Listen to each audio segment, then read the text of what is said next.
Ya, assalamualaikum warahmatullahi wabarakatuh. Para pecinta horor Nusantara, kembali lagi bersama Sujem Rahmat Channel. Dan kali ini saya mau menceritakan sebuah kisah horor dengan judul Boneka Siti. Sebelum kita mulai ceritanya, jangan lupa tekan tombol subscribe, like, komen, serta share. Dan tak perlu menunggu lama lagi, langsung saja kita mulai ceritanya. Siti seorang ART yang tewas kecelakaan dalam perjalanannya pulang ke kampung halaman. Miris, ia meninggal seketika itu juga. Sekujur tubuhnya penuh darah akibat luka yang teramat parah, dan juga boneka itu. Ma, besok kalau pulang bawain oleh-oleh ya, boneka ya. Teman-teman Ina sudah punya boneka, Ina yang belum. Ina, gadis kecil berusia 8 tahun itu, merajuk pada ibunya yang bekerja di luar kota. Iya, ibu pasti belikan boneka cantik untuk anak ibu yang juga cantik, jawabnya dengan senyum kecil dan mata berbinar penuh rindu pada anak semata wayangnya itu. Siti, perempuan itu bernama Siti. Sepeninggal suaminya, ia merantau ke kota dan bekerja menjadi seorang ART. Ya sudah, tidur dulu ya Ndo, udah malam, besok kan sekolah, pinta Siti pada anaknya dari balik sambungan telepon. Malam itu, tak biasanya cuaca terasa dingin sekali. Sesekali Siti melihat ke jam dinding. Pukul 12 malam ia baru saja selesai berbenah. Berat memang saat ia bekerja di tempat orang dan harus tinggal di rumah pemilik. Baru bisa istirahat saat tengah malam. Kalau teman rumah belum tidur, Siti sungkan untuk istirahat sekedar rebahan badan. Sesekali ia menguap. Rasa kantuk luar biasa datang mendera. Hari itu betul-betul melelahkan. Badan rasanya sudah tak bisa diajak kompromi. Sebaiknya aku segera tidur. Biasanya majikan bangun pagi duluan daripada besok pagi kesiangan, gumam Siti dalam hati. Bergegas ia membaringkan badan, mengambil selimut dan rebahkan badan. Rasanya enak sekali. Rasa capek terbayarkan. Meski hanya sekedar istirahat, sembari menata foto Ina di layar HP. Gerak. Tiba-tiba ia mendengar pintu dibuka. Perlahan, pintu di ruang tengah seperti dibuka tapi pelan. Padahal ruang tengah dalam keadaan gelap karena lampu dimatikan. Kamar Siti ada di bagian paling belakang, dekat dengan dapur. Mendengar itu, ia enggan untuk menengok siapa, hanya menerka mungkin majikannya atau anak yang keluar dari kamar. Siapa ya tengah malam gini? Biar aja, mungkin Mas Eka atau bola. Sebetulnya kepo juga, tapi ia berusaha menampik rasa itu karena rasa lelah yang menguasainya. Tanpa sadar ia sudah larut dalam tidur lelapnya, nyenyak sekali. Pukul 5 pagi, selesai sholat subuh, Siti bergegas bangun dan memulai aktivitas pagi seperti biasa. Majikan belum terlihat keluar dari kamar. Andai sudah bangun, mereka masih enggan keluar kamar. Dari mulai mematikan lampu, lalu menyiapkan sarapan pagi, sudah menjadi rutinitas saat itu.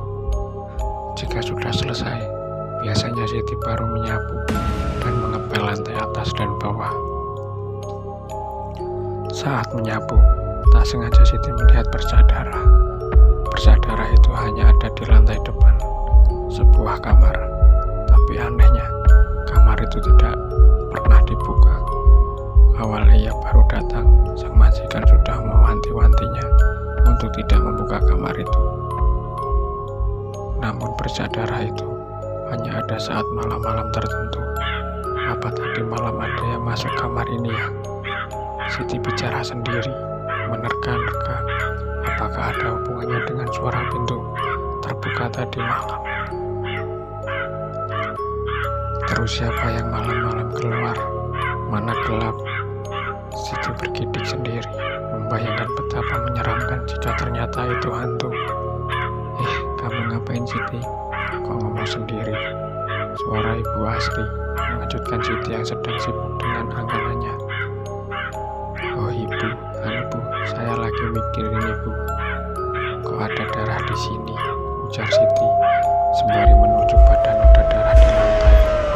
Ibu Asri yang tadinya tampak tenang mendadak dibuat kaget dengan adanya bercak darah itu.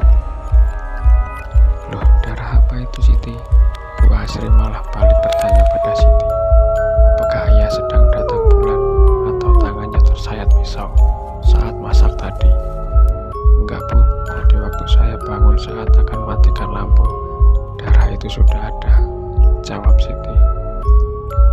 Sikap Bu Asri tiba-tiba berubah, raut wajahnya seolah menyembunyikan sesuatu. Di mana Siti? Bu Asri ini agak judes orangnya, kadang suka nyuruh ini, padahal kerjaannya yang satu belum selesai. Tapi kadang orangnya baik, suka ngasih uang untuk membeli perlengkapan sekolah Ina.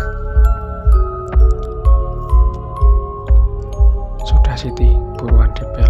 Mungkin tadi malam ada tikus berantem, ujar Bu Asri. Seraya berjalan keluar, hendak berangkat ke tokonya.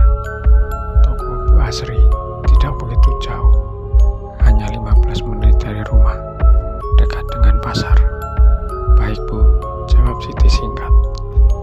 Aneh toh Bu Asri itu, seperti ada yang disembunyikan. Saat Siti akan mengambil alat pel, Pak Burhan keluar dari kamar, sudah bersiap ke kantor. Pagi Pak, Siti menyapa saat berpapasan. Pagi, jawabnya singkat dan padat dari wajah datarnya Pak Burhan. Setiap melihat Pak Burhan, Siti gemetar ketakutan, seperti melihat hantu. Entah apa Pak Burhan seperti itu, atau sedang malas berkata. Jutek banget, ngemut inten opo yo, gerutu Siti sambil berjalan menuju gudang belakang. Di gudang belakang, persisnya dekat sumur, Siti mencium bau amis. Bau amis apa ini ya? Baunya menyengat sekali. Siti menutup hidung, bau itu membuat mual perut. Tambah aneh aja rumah ini, padahal gak ada kejadian ganjil seperti ini, batin Siti. Selesai mengepel, Siti menyapu halaman depan. Kebetulan pagi itu Mas Eka, anak sematawayang Bu Asri, sedang libur sekolah, jadi Siti nggak sendiri di rumah. Mas Eka mau sarapan? Biar saya siapin dulu, tanya Siti pada Eka yang baru saja bangun. Nanti saja Mbak, masih malas makan, jawab Eka sembari memainkan HP. Oh ya udah, nanti manggil saja ya kalau mau sarapan. Siti melanjutkan pekerjaannya lagi, mencuci pakaian kotor yang sudah menumpuk. Saat ini ia memilah-milah pakaian. Ada noda darah di kaos Pak Burhan. Walah, kaosnya Papa kok ada darahnya. Perasaan Siti semakin bercampur aduk hari itu. Ia dibuat penasaran dengan bercak darah di lantai depan kamar, bau amis di gudang belakang, dan noda darah di kaos Pak Burhan. Siti mencoba mencari tahu rahasia apa di balik itu. Pukul 11 malam, seperti biasa Siti baru selesai beberes, tapi malam itu gerah banget. Padahal rasanya lengket semua, kena keringat. Mandi ajalah daripada nggak bisa tidur, gumamnya dalam hati. Kamar mandinya ada di dekat dapur, jadi mau tidak mau Siti harus keluar kamar. Perlahan ia membuka pintu dan berjalan menuju kamar mandi. 10 menit berlalu. Setelah selesai mandi, segera Siti kembali ke kamarnya. Saat itu tidak sengaja ia menoleh ke ruang tengah. Sekelebat bayangan hitam berlari lalu menghilang begitu saja. Siti buru-buru masuk menutup pintu. Karena saking takutnya, sembunyi di balik selimut dan bantal. Siti, Siti, terdengar suara memanggil namanya. Setengah berbisik mirip suara Pak Burhan, tapi Siti tidak menjawabnya. Tidak yakin apa itu Pak Burhan atau bukan. Siti hanya diam, mukanya pucat pasi, menahan rasa takut, hingga akhirnya tertidur dengan posisi melingkup di pojok tempat tidur. Pagi harinya, saat ia membuang sampah, ia bertemu dengan Gina, pembantu tetangga sebelah. "Hei Mbak Siti, lama gak ketemu. Gimana kabarnya?" ujar Gina, seraya berjalan mendekati Siti. Belum sempat Siti menjawab, Gina menyambar tanya lagi. "Loh Mbak, kok pucat? Mbak Siti sakit?" imbuhnya lagi. "Ah kamu ini kin nyerocos saja, koyo sepur," jawab Siti kesal. "Mbak gak sakit, cuma kurang tidur. Udah 2 malam ini," ada Siti. Siti menghentikan obrolannya dengan Gina karena takut pada Bu Asri. Takut beliau tiba-tiba muncul. Dan betul saja, Bu Asri seolah tahu ia memanggil Siti, menyuruhnya untuk membersihkan kamar mandi. "Ngobrolnya diterusin aja lewat WA Mbak, nanti kalau sudah selesai kerjaannya ya," ucap Gina dengan suara pelan dari balik pagar tembok. Pukul 12 siang, akhirnya selesai juga pekerjaannya. Waktunya untuk sholat dan makan siang. Di sela makan siangnya, Siti mengirim pesan WA kepada Gina, menceritakan kejadian ganjil yang dialaminya 2 hari ini. "Kok ngeri ya Mbak? Bukannya dulu Mbak Siti pernah cerita ada bercak darah ya, sekarang ada lagi," ujar Gina menelisik. "Ya dulu kan Mbak masih baru kerja di situ Gin, jadi gak ada kepikiran aneh-aneh," jawab Siti. "Mbak udah pernah dengar selentingan ngomongin tentang keluarganya Pak Burhan belum?" "Ngomongin apa Gin? Mbak kan gak pernah keluar, tiap hari Ibu Asri yang belanja ke pasar." "Tapi Mbak jangan takut ya, setelah aku ceritain. Jadi gini, kabarnya Pak Burhan itu pakai pesugihan. Jadi sebelum Mbak Siti bekerja di situ, pembantunya yang dulu tiba-tiba meninggal tanpa sebab. Aku masih ingat namanya Mbak Iin. Mbak Iin ini orang Banyuwangi, baru 3 bulan kerja. Mbak Iin sering sakit-sakitan, lama-lama badannya tambah kurus Mbak. Mukanya pucat seperti kurang darah. Karena kondisi Mbak Iin yang gak memungkinkan buat bekerja, akhirnya diantar pulang ke kampungnya sama Pak Burhan. Waktu awal kerja, Mbak Iin itu sehat. Terus kok kamu bisa tahu detail ceritanya Gin? Tanya Mbak Siti. "Dulu Mbak Iin gemuk, seger gitu Mbak, badannya waktu pertama datang. Aku jadi tahu soalnya majikanku yang cerita Mbak. Udah jadi rahasia umum lah di komplek ini. Kira-kira pesugihan apa ya Gin?" tanya Mbak Siti lagi. Katanya sih pesugihan kalong Mbak. Jadi kayak kalong gitu. Kalau tiap malam tertentu minumnya darah loh Mbak, jawab Gina sambil bergidik ketakutan. "Ah yang bener kamu Gin, mau gak nakut-nakutin," ucap Siti kesal. "Gimana sih, Mbak Siti ini dikasih tahu kok gak percaya. Mbak saranku mending pindah kerja aja deh." "Mau pindah kerja di mana Gin? Aku butuh uang buat kirim ke kampung." "Oh ya, tentang Mbak Iin tadi gimana Gin? Tadi belum selesai ceritanya." "Oh iya, kabarnya seminggu setelah kepulangannya Mbak Iin meninggal Mbak," terang Gina. "Innalillahi wa inna ilaihi rajiun. Kasihan ya Gin. Mbak kok jadi takut ya?" "Ya kasihan Mbak, mana anak. Mbak Iin masih kecil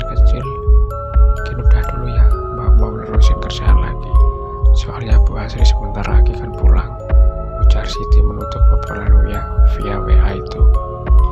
Siti melangkah menuju dapur sambil membawa piring yang tadi dipakainya untuk makan, mencucinya sekaligus membersihkan wastafel yang kotor. Siti terdengar Bu Asri memanggilnya dari luar. Siti bergegas keluar menghampiri Bu Asri yang membawa belanjaan lumayan banyak. Ia mengambil 2 tenteng plastik besar itu dari tangan Bu Asri, lalu membawanya ke dapur. Loh, kok ada boneka api iki? Bonekanya. Mbak Siti memandangi boneka cantik itu. Membayangkan andai Ina memiliki boneka itu, pasti mahal, gumamnya dalam hati. Saat ia sedang menatap kagum boneka itu, dari balik pintu, ibu belikan boneka itu untuk anak kamu Siti, pasti suka. Suara Bu Asri membuatnya terperangah. Ia keheranan, kok pas sekali, Ina memang sedang menginginkan boneka. Betapa senangnya Siti menerima hadiah pemberian Bu Asri, namun Siti tidak mengetahui ada maksud tersembunyi di balik kebaikan Bu Asri padanya. Beneran Bu, ini boneka untuk anak saya. Bagus sekali bonekanya, pasti Ina suka, ucap Siti dengan mata berbinar. Bu Asri hanya menatapnya dengan senyuman misterius. Begitu lekat hingga angannya melambung membawanya pada 5 tahun yang lalu, saat kehilangan anaknya yang pertama. Sebelum Eka anak kedua lahir, Bu Asri sudah memiliki seorang anak perempuan bernama Lisa. Namun Lisa meninggal di usia yang masih belia karena penyakit aneh. Waktu itu usianya baru menginjak 8 tahun. Ia sangat menyukai boneka, hanya boneka yang selalu menemaninya hingga ajal menjemput. Bu Asri dan Pak Burhan begitu memanjakannya. Koleksi bonekanya pun terbilang cukup banyak. Bagi Bu Asri, hanya dengan cara itu Lisa bisa tersenyum melalui hari-hari yang begitu berat karena sakitnya tak kunjung sembuh. Harta benda pun habis terjual untuk biaya pengobatan Lisa. Hanya rumah yang mereka tempati yang masih tersisa. Kian hari sakitnya kian bertambah parah, hingga akhirnya Lisa meninggal dunia. Bu Asri dan Pak Burhan sangat terpukul atas kepergian Lisa. Koleksi boneka yang dimiliki Lisa terkumpul sangat banyak hingga memenuhi kamarnya. Bu Asri jadi ingat pesan terakhirnya, Bu, belikan boneka satu lagi buat Lisa ya, biar jumlahnya jadi 100. Permintaan Lisa yang sangat aneh, padahal boneka yang dimilikinya sudah terlalu banyak. Buat apa Lisa, mending beli yang lain saja, jangan boneka terus, bujuk Bu Asri pada Lisa. Biar Lisa punya teman 100 Bu, jawabnya dengan senyum lebar. Tak kala Bu Asri menatap wajah anaknya, betapa pedih rasa di hatinya. Lisa tubuhnya semakin kurus dengan sorot mata sayu dan kulitnya wajah yang semakin memucat. Tidak tega rasanya berlama-lama melihatnya. Ya, besok ibu belikan boneka lagi. Asik, aku punya teman 100. Begitu bahagianya Lisa mendengar ibunya akan membelikan boneka. Entah apa maksud dari semua itu. Setelah Bu Asri memberikannya untuk yang ke-100, akhirnya Lisa meninggal dengan tenang. Sepeninggalan anaknya, Pak Burhan dan Ibu Asri tetap menyimpan boneka-boneka itu, disimpan di kamar Lisa, dibiarkan seperti kondisi Lisa masih ada. Ya, kamar itu ada di ruang tengah, kamar yang tidak boleh dibuka, dan ada bercak darah di lantai depan kamar itu. Kepergian Lisa menyisakan kesedihan mendalam di keluarga kecil itu. Hari-hari terasa hampa tanpa suara tawanya lagi. Mereka harus memutar otak untuk mengembalikan keuangan yang sempat terkuras habis. Sudah tidak menyisakan sepeser pun, dan akhirnya terbesit pesugihan kalong. Pak Burhan dan Bu Asri menjadi gelap mata. Mereka melakukan perjanjian dengan setan. Mereka juga terlilit utang cukup besar pada rentenir. Desas-desus tentang pesugihan itu bukan isapan jempol, ternyata memang benar adanya. Bu, melamun ya, suara Siti membuyarkan lamunannya. Enggak, iya, ada apa Siti? Bu Asri malah kebingungan, jadi salah tingkah sendiri. Siti mau ngucapin terima kasih sekaligus mau minta izin pulang kampung. Mau nengok Ina dan ibu saya di kampung. Kok mendadak sekali? Kamu izin berapa lama Siti? Tanya Bu Asri. Kemungkinan hanya 7 hari saja Bu.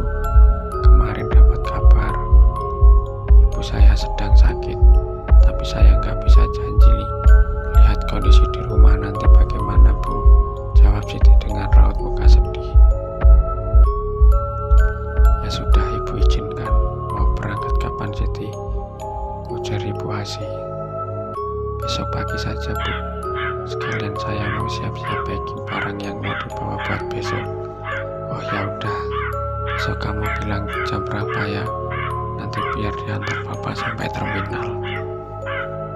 Malam itu Siti sudah mengemas semua barang yang akan dibawanya, termasuk boneka pemberian Bu Asri tadi pagi.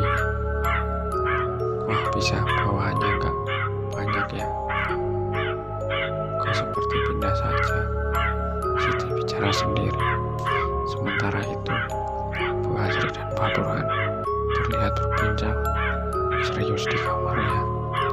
Apa tidak bisa diganti dengan darah hewan saja Bu?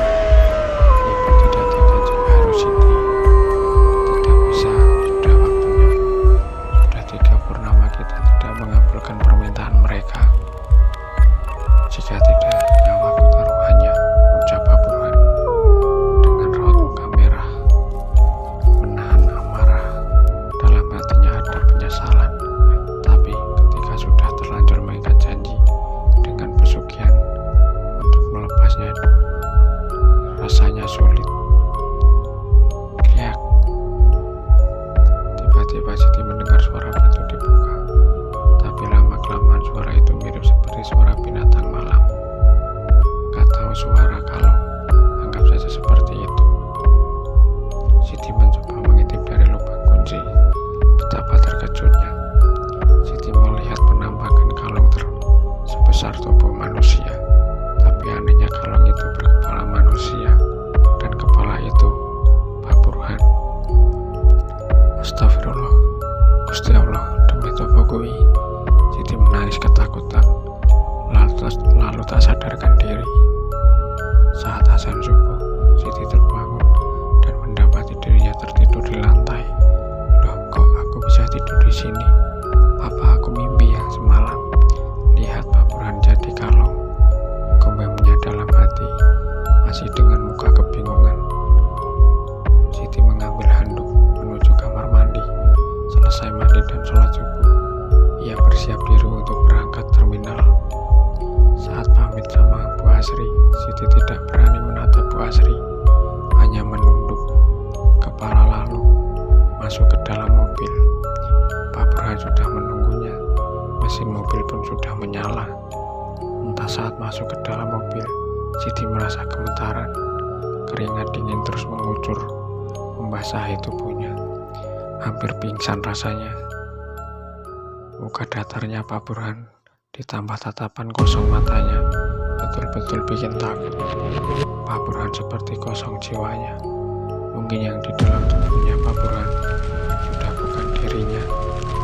Setan sudah menguasainya. Sesampainya di terminal, Pak, Siti pamit dulu ya, ucap Siti dengan muka menunduk, takut melihat Pak Burhan yang tengah menatapnya tajam. Lihat saya Siti. Siti kaget saat Pak Burhan memintanya untuk melihatnya. Iya Pak, spontan Siti menjawab. Dari balik sakunya, Pak Burhan mengambil sebuah amplop dan memberikan pada Siti. Amplop itu kelihatan tebal. pasti isinya banyak. Ini buat kamu, ucap Burhan sembari menyodorkan amplop itu pada Siti. Terima kasih banyak Pak, ujar Siti dengan tersipu malu. Perasaannya jadi campur aduk. Heran dengan pemberian Pak Burhan itu, segera Siti melangkah kaki menuju loket pemesanan tiket dengan tujuan Magelang, Jawa Tengah. Kurang lebih 1 jam Siti masih menunggu bus atas trayek Magelang Jogja. Akhirnya bus yang ditunggunya pun tiba. Segera Siti masuk ke dalam bis. Setelah sebelumnya menaruh barang bawaannya di bagasi bar, hanya boneka itu yang dibawanya bersamanya. Ia memeluk erat seperti tak ingin melepasnya.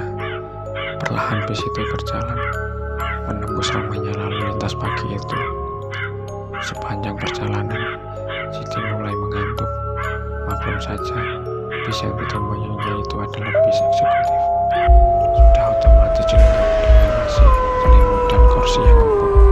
Tak terasa Siti sudah larut dalam tidurnya. Di tengah lelapnya, ia bermimpi.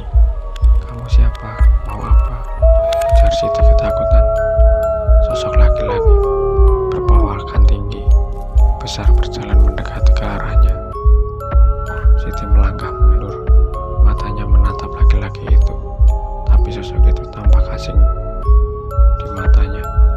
Saat berjalan mundur, Siti terjatuh, terjerembab ke dalam kubangan tanah lumpur. Segera ia bangkit dari jatuhnya, namun sosok itu mendorongnya hingga ia terjatuh lagi. Saat kondisi terjatuh itu, tiba-tiba dari arah barat, sebuah mobil melaju kencang dan menabraknya. Ia tewas bersimbah darah seketika itu juga, dan boneka itu masih ada di dalam pelukannya. Hanya mimpi. Siti terbangun dan deru nafas terengah, peluh membasah di keningnya. Ia hanya diam memikirkan mimpinya. Pukul 2 siang, bis itu sampai di terminal Magelang. Bergegas Siti turun, singgah ke warung makan dulu, karena dari pagi belum sarapan. Setelah selesai makan, Siti mencari angkutan menuju kampungnya. Saat itulah terjadi peristiwa naas itu. Sebuah mobil pribadi melaju kencang dari arah barat. Saat itu pula Siti bersiap menyeberang jalan, tapi sialnya, entah tersandung atau bagaimana, Siti terjatuh. Mobil yang melaju dengan kecepatan tinggi itu oleng hingga hilang kendali.